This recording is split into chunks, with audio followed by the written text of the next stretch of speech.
ದೊಡ್ಡಶಿವರ ಶ್ರೀನಿವಾಸ ಗೌಡ ಅಂತ ಹೇಳ್ಬಿಟ್ಟು ಬಜ್ಜೆ ಹಾಕಿದ್ವಿ. ಇವತ್ತು 15ರಿಂದ 20 ರೂಪಾಯಿ ಲಾಸ್ಟು.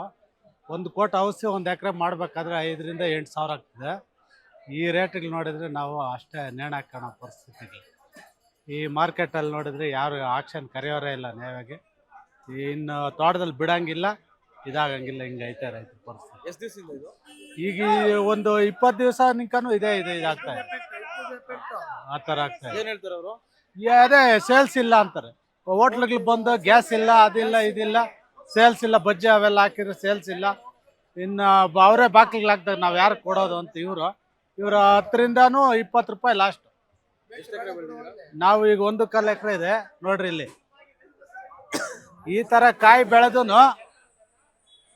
ಸರ್, ಕೋಲಾರ ಜನತೆಗೆ ಒಂದು ಒಳ್ಳೆ ಆಫರ್ ತಂದಿದ್ವಿ ಸರ್. ಕೇವಲ 599 ರೂಪಾಯಿಗೆ ಒಂದು ಥಿಯೇಟ್ರು, ಒಂದು ಡೆಕೋರೇಷನ್, ಒಂದು ಟೆಡಿ, ಒಂದು ಫ್ಲವರ್ ಬೊಕ್ಕೆ ಇಷ್ಟು ಕೊಡ್ತೀವಿ ಸರ್. ನಮ್ಮಲ್ಲಿ bride to be, mom to be, wedding anniversary, birthday ಎಲ್ಲಾ ತರ ಹ್ಯಾಪಿ ಮೂಮೆಂಟ್ಸ್ ಸೆಲೆಬ್ರೇಟ್ ಮಾಡ್ಕೋಬಹುದು.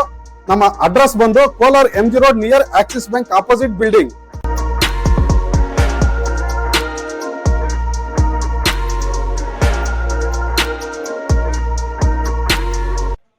₹10 ಅಂದ್ರೆ ಇದು ಏನ್ ಲೇಬರ್, ಒಂದು ಲೇಬರ್ಗೆ 500 ರೂಪಾಯಿ ಹೆಣ್ಣಾಳಿಗೆ ಕೂಲಿ. ಇದು ಬೆಳೆದು ನಾವು ಇಷ್ಟು ಬಂಡವಾಳಗಳು ಹಾಕಿ ಏನಿಲ್ಲ ಸರ್. ಕಳೆದ ಒಂದು ವಾರದಿಂದ ಏನು ಇರಾನ್ ಇಸ್ರೇಲ್ ಯುದ್ಧದ ಕಾರ್ಮೋಡ ಇವತ್ತು ಇಡೀ ದೇಶಾದ್ಯಂತ ಬಿದ್ದಿದೆ. ಅದರಲ್ಲೂ ಕೂಡ ಇವತ್ತು ರೈತರಿಗೆ ತುಂಬಾ ಹೊಡೆತ ಬಿದ್ದಿರ್ತಕ್ಕಂಥದ್ದು. ಕಾರಣ ಏನಂತ ಹೇಳಿದ್ರೆ, ಇವತ್ತು ಗ್ಯಾಸ್ ಸಿಲಿಂಡರ್ ಸಿಗ್ತಾ ಇಲ್ಲ, ಅನಿಲ ಸಿಗ್ತಾ ಇಲ್ಲ ಅಂತೇಳಿ ಸಾಕಷ್ಟು ಹೋಟ್ಲ್ನ ಎಲ್ಲ ಕೂಡ ಕ್ಲೋಸ್ ಮಾಡಿದ್ದಾರೆ. ಆಮೇಲೆ ಸಣ್ಣ ಪುಟ್ಟ ಏನು ಬಜ್ಜಿ ಬೋಂಡ ಕ್ಯಾಪ್ಸಿಕಮ್ ಹಾಕುವಂಥವ್ರು, ನ್ಯೂಡಲ್ಸ್ ಮಾಡೋರು, ಮ್ಯಾಗಿ ಮಾಡೋರು, ಈ ತರ ಫ್ರೈಡ್ ರೈಸ್ ಮಾಡೋರು, ಇವರೆಲ್ಲ ಕೂಡ ಕಮರ್ಷಿಯಲ್ ಗ್ಯಾಸ್ ಇಂದ ಪ್ರಾಬ್ಲಮ್ ಅಂತೇಳಿ ತರಕಾರಿನ ತಗೊಳ್ಳಕ್ಕೆ ಬರ್ತಾ ಇಲ್ಲ. ಯಾಕಂತ ಹೇಳಿದ್ರೆ ನಮ್ಮ ಕೋಲಾರ ಜಿಲ್ಲೆಯಲ್ಲಿ ಬಡವರು ಸಾಕಷ್ಟು ಜನ ರೈತರು ತರಕಾರಿನ ಬೆಳೆದು ಇವತ್ತು ನೀರು ಸಿಗ್ತಾ ಇಲ್ಲ. ಈ ಬೇಸಿಗೆಯಲ್ಲಿ ಕಷ್ಟಪಟ್ಟು ಬೆಳೆ ಬೆಳೆದಿದ್ರು ಕೂಡ ಇವತ್ತು ಮಾರ್ಕೆಟಿಗೆ ಹಾಕೊಂಡ್ಬಂದ್ರು ಅದೆಲ್ಲ ಸ್ವಲ್ಪ ಕ್ವಾಲಿಟಿ ಕಡಿಮೆ ಬರ್ತಾ ಇದೆ. ಆ ಕಡಿಮೆ ಬರ್ತಾ ಇರೋ ಕ್ವಾಲಿಟಿನೂ ಎಲ್ಲ ಹೋಟ್ಲರೇ 60% ಹೋಟ್ಲರೇ ಅದನ್ನ ಯೂಸ್ ಮಾಡ್ತಾ ಇರ್ತಕ್ಕಂಥದ್ದು. ಇವತ್ತು ಅವರೇ ಬಾಗಿಲಾಗಿರ್ತಂಥ ಸಂದರ್ಭದಲ್ಲಿ ಇವತ್ತು ತರಕಾರಿಗಳು, ಇವತ್ತು ಮುಲ್ಲಂಗಿ, ಬದನೆಕಾಯಿ, ಹೀರೆಕಾಯಿ, ಬಜ್ಜಿ, ಕ್ಯಾಪ್ಸಿಕಮ್ಮು, ಕ್ಯಾರೆಟು ಇವೆಲ್ಲ ರೇಟೇ ಇಲ್ಲ ಸರ್. ಎಲ್ಲ 8 ರೂಪಾಯಿ, 10 ರೂಪಾಯಿ, 5 ರೂಪಾಯಿ ಗಡ್ಡೆಕೋಸು ಅಂತೂ ಗೋಬಿ ಮುಚ್ಚೂರಿ ಮಾಡೋರು ನಿಲ್ಸಿರೋದ್ರಿಂದ 2 ರೂಪಾಯಿ, 3 ರೂಪಾಯಿ ಗಡ್ಡೆಕೋಸು ಹೋಗ್ತದೆ, 5 ರೂಪಾಯಿ ಹೂವು ಹೋಗ್ತದೆ.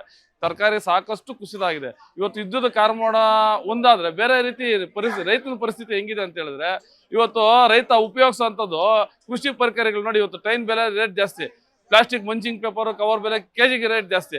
ಆದ್ರೆ ರೈತ ಉಪಯೋಗಿಸೋದಂಥದ್ದು ಎಲ್ಲ ರೇಟ್ ಜಾಸ್ತಿ. ರೈತ ಬೆಳ್ಕೊಂಡ್ ಬಂದಿರ್ತಕ್ಕಂಥ ತರಕಾರಿಗಳೆಲ್ಲ ಬೆಲೆ ಕಡಿಮೆ.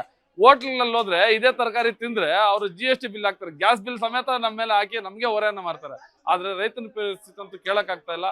ಹಾಗಾಗಿ ಏನು ಇವತ್ತು ರೈತ ಕಷ್ಟಪಟ್ಟು ಬೆಳೆದಿರ್ತಕ್ಕಂಥ ಬೆಳೆಗೆ ಉತ್ತಮ ಬೆಲೆ ಸಿಗ್ಬೇಕು ಅನ್ನೋಂಥದ್ದು ನಮ್ಮ ಅನಿಸಿಕೆ ಆಗಿದೆ.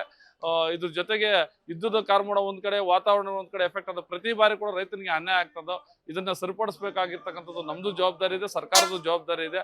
ಹಾಗಾಗಿ ರೈತರಿಗೆ ಉತ್ತಮವಾದ ಬೆಂಬಲ ಬೆಲೆ ಸಿಗ್ಬೇಕು ಅನ್ನೋಂಥದ್ದು ನಮ್ಮ ಅನಿಸಿಕೆ.